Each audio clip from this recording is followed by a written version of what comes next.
Welcome to Mythos AI, your source for Cliff's Notes on complex subjects. Join Anna and Phil for yet another engaging conversation. Ever get that feeling like scrolling through your feeds and it's just the same stuff, different day? Yeah, totally. Same articles, same opinions, like we're all trapped in some kind of online echo chamber. It's like that saying, if you're not outraged, you're not paying attention. But more like, if you're not bored, you're not paying attention. Exactly. And that's what we're diving into today, this feeling of being stuck in a digital rut. Oh, this is going to be good. We're exploring a concept called M-Wave, and trust me, it's way more interesting than it sounds. Less about surfing and more about how we experience the internet. You got it. Yeah. And to help us navigate these choppy digital waters, we've got our expert, all the way from, well, they're here. Glad to be here. Ready to break down this whole M-Wave thing? So M-Wave sounds kind of like a bad energy drink or something. What are we talking about here? Think of it this way. The internet, it's global, right? Everyone's on it. But Yeah. it was largely shaped by a particular culture in a particular place at a particular time. Okay, so you're talking about America, Silicon Valley, Yeah. the whole dot-com boom. Ding, ding, ding, we have a winner. And those early architects, they brought their own values to the table. Like what? Give us the SparkNotes version. Individualism, free expression, the American Dream 2.0, but online. So you're saying that the internet, at its core, it's got this kind of American DNA. Exactly. It's like building a house, the architects, the materials they use, it all influences how that house ends up looking and feeling. And even if people from all walks of life move in later, Yeah, that initial design, it's still there. precisely. And we see that in everything from social media Oh yeah, social media. to the algorithms that decide what we see. Okay, I'm starting to see where you're going with this, but hit me with an example. How does this M-Wave actually play out in my daily scroll? Let's talk social media. The whole idea of sharing your thoughts, curating your profile, very express yourself. Yeah, totally. But imagine someone from a more collectivist culture, where it's less about me and more about we coming into that environment. It could feel kind of jarring, right? Exactly. What seems natural to one person can be totally overwhelming to another, and that's before we even get to the algorithms. Algorithms. Yeah. Everyone talks about them, but who actually understands them? Think of them like digital puppet masters, but instead of strings, they use your data. Okay, that sounds creepy. A little bit, yeah.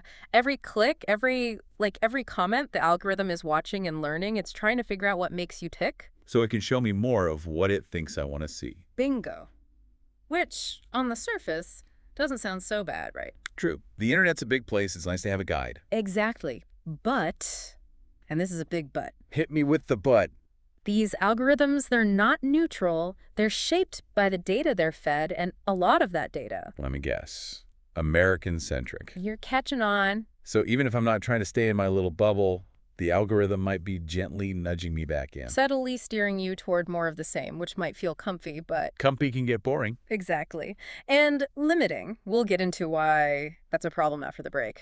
It's a bit unsettling when you put it that way. It's like we think we're in control of our online explorations, but really we're being subtly guided down these predetermined paths.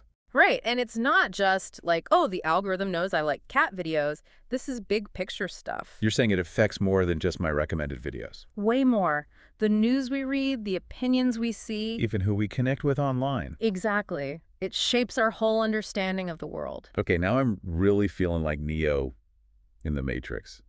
But unlike Neo, I don't have a way to hack this system. So what can we actually do about this? How do we break free from this M-Wave, these biased algorithms? You don't need to be a hacker, thankfully. It starts with being more aware, like becoming a better digital citizen. Digital citizen. I like the sound of that. Right. It means taking responsibility. Okay, so how do we become better digital citizens? Hit me with your top tips. Number one, and this might sound simple, but diversify your information diet. Like, branch out from my usual websites and news sources? Exactly. It's easy to stick with what we know, what we agree with. There's always a but, isn't there? But what if those sources are all coming from a similar perspective? Right. Like, what if your reliable news is just one side of the story? Okay, so instead of just reading my go-to news app, I should be actively seeking out different perspectives. Yes. Even ones that challenge your views. Even the ones that make me want to throw my phone across the room. Maybe not that far. The goal isn't to agree with everything, but to understand. Understand how the same story can be told in totally different ways. Exactly. Like, try reading The Guardian, Al Jazeera. See how they report on the same events as your usual sources. Ooh, international news. It's like that saying, travel broadens the mind, but for the internet. Digital globetrotting. I like it. And it's not just the news. Podcasts, books, even who you follow on social media. So branch out, be curious, get a little uncomfortable even, That's the spirit. The internet can feel incredibly small if we let it. if we just stay in our little echo chambers. Right. But we can choose to break free. Okay, so we're diversifying our sources, expanding our horizons. What else can we do to be more discerning digital citizens? It's not just about where we get our information from, right? It's like we've been talking about becoming more conscious consumers of information. But there's this whole other side to it, too. Totally. It's not just about what we take in online. That's what we put out there, too, right? Exactly. Every click, share, comment, it all adds up. So it's not enough to just curate our own feeds. We have to be mindful of how our online actions impact everyone else. Think of it like this. Every time you share something, you're not just sharing information, you're endorsing it. Oh, that's a good point. It's like saying, hey, everyone, this is something I think is important or interesting or whatever. It's true. I've definitely shared things before without really thinking it through. You've all done it. But pausing, even for a second, to think about what you're putting out there. That's where that digital citizen idea comes back in. Exactly. Think about the source. Are there any biases? What's the overall message? Like before I hit that share button, I should be asking myself, is this legit?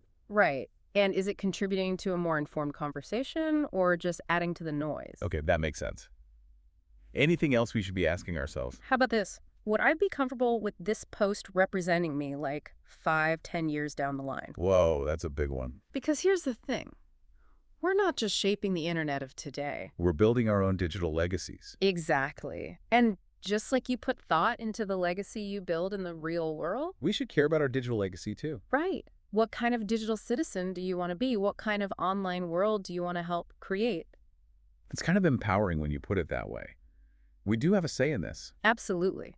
Even small changes can make a big difference. So it's not about being perfect, it's about being mindful. Exactly. Be mindful of what you consume, what you share, and don't be afraid to step outside your comfort zone. Branch out, get a little weird with it. Try some international news sources, follow some people you don't agree with. You might be surprised by what you learn, and who knows, you might even help create a more interesting, more balanced internet along the way. That's a great point. So to everyone listening, remember, you have the power to shape your online experience. You're not just along for the ride, you're a digital citizen. So be a good one. Love that. Be thoughtful, be curious, and keep diving deep. Thanks for listening to Mythos AI. Stay tuned for more concise insights. And remember to hit the like button and subscribe for future episodes.